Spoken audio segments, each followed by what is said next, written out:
Weeks after losing her husband to the coronavirus, a Lenexa woman tested positive for COVID-19 herself. 41 Action News reporter Ariel Rothfield shares her story. I was due this past Saturday to go off. That was my last day of quarantine. For the last 3 weeks, Joanna Wilson has been in mourning, remembering her husband, Dennis, of almost 50 years, who lost his fight to COVID-19. This virus turned my world upside down. Now it's Joanna's time to fight. On Monday, she learned she too tested positive for the virus after experiencing a loss of appetite and an inability to taste or smell.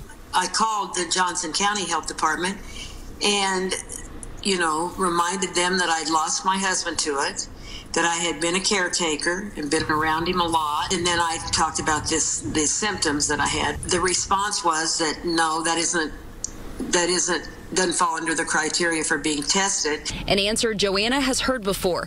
3 weeks ago, when her husband began feeling ill, he went to 2 urgent care centers with flu-like symptoms. He was denied the coronavirus test both times until he ended up in the emergency room. So this time, Joanna got connected with a doctor at the University of Kansas's Indian Creek campus who agreed she needed to be tested. I'm using this as an opportunity to tell others, please do it. On its website, the Johnson County Health Department admits due to limited testing, tests have been prioritized for high-risk hospitalized people, but plans to increase testing and gather data by having residents complete an online survey. In the meantime, Joanna Wilson hopes she'll get better and finally be able to celebrate the life of her husband. I've been in here since my husband died, all alone. That's a hard way to grieve. It's a hard way to pick up and say, okay, what do I do next? Put one foot in front of the other.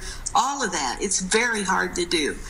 But I would rather do this and be sure than to be out there and hurt somebody. Reporting in Johnson County, Ariel Rothfield, 41 Action News.